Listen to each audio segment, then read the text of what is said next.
नमस्कार, फाइटर समाचार में आपका स्वागत है। पेश आज 26 सितंबर शाम 7 बजे राजस्थान की खास खबरें। सीएम अशोक गहलोत ने कहा कि हम ऐसी तैयारी करेंगे कि छत्तीसगढ़ व एमपी से ज्यादा सीटें लेकर राजस्थान में सरकार बनाएं। गहलोत ने जोधपुर एयरपोर्ट पर पत्रकारों से यह बात कही। उन्होंने कहा कि राहुल गांधी की बात को हम चुनौती के रूप में स्वीकार कर रहे हैं। राहुल ने कहा था कि राजस्थान में मुकाबला है, कांग्रेस जीत सकती है। उन्होंने कहा कि भाजपा के पक्ष में माहौल बनाने के लिए पीएम नरेंद्र मोदी 7 दौरे कर चुके हैं। प्रदेश की जनता कांग्रेस के पक्ष में मन बना चुकी है। विधायक सूर्यकांता व्यास के मुख्यमंत्री की तारीफ पर मुख्यमंत्री ने कहा कि व्यास भाजपा के सीनियर लीडर हैं, उन्होंने अपनी भावना रखी है। गहलोत ने केंद्रीय मंत्री गजेंद्र सिंह शेखावत पर तंज कसते हुए कहा कि संजीवनी के मामले में गरीबों को न्याय मिलता है तो मैं जेल जाने के लिए भी तैयार हूं। गरीबों को हक दिलाने के लिए राजनीति से हटकर सभी पार्टियों के कार्यकर्ताओं और नेताओं को आगे आना चाहिए। उन्होंने कहा कि मैंने इस संबंध में पीएम नरेंद्र मोदी को भी पत्र लिखा है। सिरोही जिले के आबू रोड में शादी से लौट रही कार में अचानक आग लग गई। इस दौरान दुल्हा दुल्हन और कार सवार 3 लोगों ने कार से निकलकर अपनी जान बचाई, जिससे बड़ा हादसा टल गया। सदर थाना एसआई सजना बिश्नोई ने बताया कि नेशनल हाईवे 27 पर केवरली में रेलवे पुलिया के पास स्कॉर्पियो गाड़ी से धुआं निकलने लगा, जिस पर ड्राइवर ने गाड़ी रोकी और सभी को बाहर निकाला।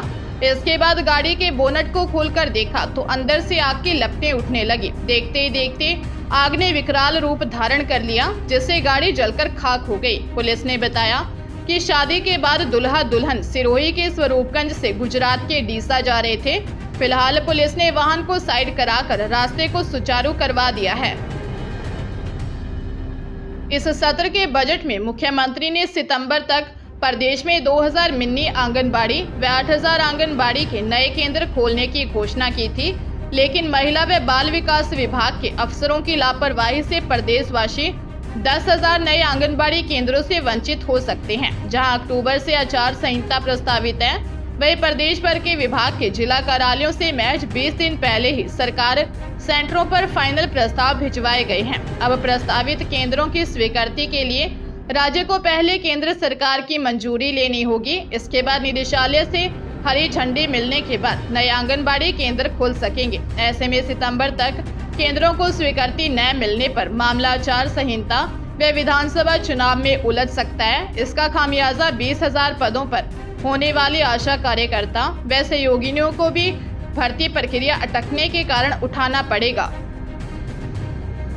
हरियाणा के रेवाड़ी जिले में एक युवक और युवती की थाने के भीतर पुलिस कर्मियों ने जमकर पिटाई कर दी, जबकि मामले में कोई शिकायत दर्ज नहीं थी। इतना ही नहीं, युवक के हाथ पर युवती से राखी भी बंधवाई। मामले में धारूहेड़ा थाना में एक एसआई, महिला हेड कांस्टेबल सहित 3 के खिलाफ एफआईआर दर्ज की गई है। युवक को निर्वस्त्र करके थाने में पीटने का आरोप है। इस पूरे केस में पीड़िता की तरफ से रेवाड़ी एसपी को शिकायत दी गई थी। मामले की जाँच एएसपी धारणा यादव की तरफ से की गई। उनके द्वारा दी गई रिपोर्ट के आधार पर आरोपियों के खिलाफ केस दर्ज किया गया है। पीड़िता ने सब इंस्पेक्टर लेखराम पर थाने के भीतर ही छेड़छाड़ का भी आरोप लगाया है। एएसपी की जांच में एसआई लेखराम, महिला हेड कांस्टेबल प्रेम लता व स्पेशल पुलिस ऑफिसर सूरत आरोपी पाए गए हैं। भीलवाड़ा जिले में बीती रात कोटा के एक युवक की हत्या कर दी गई। मृतक बिजोलिया क्षेत्र में एक खदान में मजदूरी करता था और अपने परिवार के साथ ही खदान के पास एक टपरी में रहता था। मौके पर पहुंची बिजोलिया पुलिस ने बताया कि हत्या के बाद आरोपी मौके से फरार हो गया, जिसकी पुलिस तलाश कर रही है। अभी हत्या के कारणों का पता नहीं चल पाया है। थाना प्रभारी उगमाराम ने बताया कि युवक की हत्या की सूचना पर पुलिस 8 मकरेड़ी की एक खदान पर पहुंची थी। यहाँ कोटा मंडाना निवासी 25 वर्षीय चौथमल भील का शव मिला। उसे तुरंत हॉस्पिटल पहुंचाया, जहां डॉक्टरों ने उसे मृत घोषित कर दिया। आरोपी युवक का नाम धनराज भील सामने आया है, जो कि मृतक का पड़ोसी है, जिसकी पुलिस तलाश कर रही है। जयपुर स्थित पुरानी विधानसभा भवन में निर्माणाधीन म्यूजियम पर राजस्थान हाई कोर्ट के बाद अब सुप्रीम कोर्ट ने भी दखल देने से इनकार कर दिया है। इसके बाद म्यूजियम निर्माण का रास्ता साफ हो गया है। सुप्रीम कोर्ट ने टाउन हॉल मामले में पूरव राज परिवार की प्रतिनिधि के तौर पर पद्मिनी देवी व दिया कुमारी की ओर से दायर याचिका को खारिज कर दिया। एसएलपी में राजस्थान हाईकोर्ट के 15 सितंबर के उस आदेश को चुनौती दी गई थी जिसमें अस्थायी निषेधाज्ञा प्रार्थना पत्रों को खारिज करने के अधीनस्थ न्यायालय के आदेश को बरकरार रखा था। पद्मिनी देवी व दिया कुमारी की ओर से कहा गया कि राज्य सरकार टाउन हॉल की जगह म्यूजियम बना रही है, जबकि यह सरकारी संपत्ति नहीं है। निर्माण को रोका नहीं गया तो सरकार का अधिकार हो जाएगा। सरकार की ओर से वरिष्ठ अधिवक्ता मनीष सिंघवी ने कहा कि सरकार टाउन हॉल को संरक्षित कर रही है और उसे इसका उपयोग करने का अधिकार है। यहाँ म्यूजियम निर्माण पर काफी धन खर्च हो चुका है, इसलिए निर्माण पर रोक नहीं लगाई जाए। सीकर के रेलवे स्टेशन परिसर में सो रहे 1 महीने के मासूम को कार ड्राइवर ने टक्कर मार दी, जिससे मासूम की मौके पर ही मौत हो गई। घटना के बाद कार ड्राइवर कार लेकर भाग गया। जीआरपी पुलिस के मुताबिक मृतक 1 महीने का सनी है। उसके पिता बच्चू और माता रानी है। मृतक का परिवार सीकर में रहकर मजदूरी करता है। सुबह माता पिता ने बच्चे को एक गाड़ी के पास सुला रखा था। इस दौरान वहां खड़ी गाड़ी ने ड्राइवर ने गाड़ी से 1 माह के सनी को टक्कर मार दी, जिससे उसकी मौके पर ही मौत हो गई। घटना के बाद कार ड्राइवर गाड़ी लेकर फरार हो गया।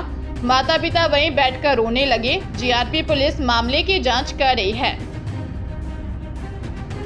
जोधपुर शहर के मेडिकल चौराहे पर रेड लाइट सिग्नल तोड़ने पर भाग रही कार को रुकवाने प्रयास में होमगार्ड जवान पर गाड़ी चढ़ाने का मामला सामने आया है। चालक बोनट पर होमगार्ड जवान को लगभग 500 मीटर तक घसीटते हुए ले गया। पुलिस कमिश्नर कार्यालय के पास ब्रेक लगाने पर होमगार्ड का जवान नीचे गिर गया तो चालक कार लेकर मौके से फरार हो गया।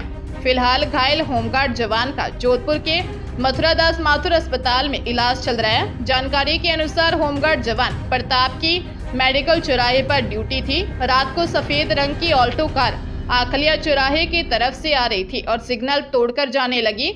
इस पर होमगार्ड जवान ने उसे रोकने की कोशिश की तो चालक कार को तेज स्पीड में भगा दिया। बचने के प्रयास में होमगार्ड जवान प्रताप उछलकर बोनट पर चढ़ गया। इसके बावजूद भी चालक लगभग 500 मीटर तक घसीटते हुए कमिश्नर कार्यालय की तरफ ले गया। यहां ब्रेक लगाया तो प्रताप सड़क पर गिर गया। 14 नवंबर से शुरू होने वाला पुष्कर मेले में इस बार बहुत कुछ नया होने वाला है। पहली बार इस मेले में कैमल पोलो और हॉर्स राइडिंग को भी शामिल किया जाएगा। 15 दिनों तक चलने वाले इस मेले में कई पशु प्रेमी भी हिस्सा लेंगे, लेकिन सीकर के घोड़ों की एंट्री इस बार नहीं होगी। इसके अलावा पशुपालन विभाग पहली बार अलग अलग नस्ल की गायों के लिए परेड भी करवाए, इसका प्रस्ताव भी बना दिया गया है। मेले में होने वाले नवाचार को लेकर पशुपालन विभाग के जॉइंट डायरेक्टर डॉक्टर नवीन परिहार ने बताया कि इस बार कैसे ये मेला खास होने वाला है। कैमल पोलो में एक टीम देशी विदेशी पर्यटकों की होगी तो दूसरी टीम देशी पर्यटक व प्रशासन की होगी। डॉक्टर परिहार ने बताया कि पहले अंतर्राष्ट्रीय स्तर पर हॉर्स राइडिंग करवाने का विचार था। हॉलैंड, इंग्लैंड, दुबई और स्विट्जरलैंड से घोड़े और घुड़सवार बुलवाने की तैयारी चल रही थी। टोंक जिले के निवाई में झिलाई रोड स्थित महावीर कॉलोनी में नकाबपोश लुटेरों ने एक युवक पर हमला कर 6 लाख रुपए से भरा बैग छीनकर भाग गए, जिससे शहर में हड़कंप मच गया। सूचना पर एएसआई मोहनलाल जाप्ते के साथ घटनास्थल पहुंचे। युवक के गंभीर घायल अचेतावस्था में होने के कारण उक्त घटना की अधिक जानकारी नहीं लगी। घायल युवक को जयपुर रेफर कर दिया है। घायल के पिता छत्रधारी शर्मा ने बताया कि गौरव HDFC बैंक में फाइनेंस कंपनी के 6 लाख रुपए तथा 50,000 रुपए के चेक जमा करवाने जा रहा था। उसी समय महावीर कॉलोनी में बिना नंबर की बाइक पर सवार होकर आए 2 जनों ने गौरव पर जानलेवा हमला कर बैग छीनकर फरार हो गए। गौरव का जयपुर में उपचार जारी है। पुलिस मामले की जांच कर रही है।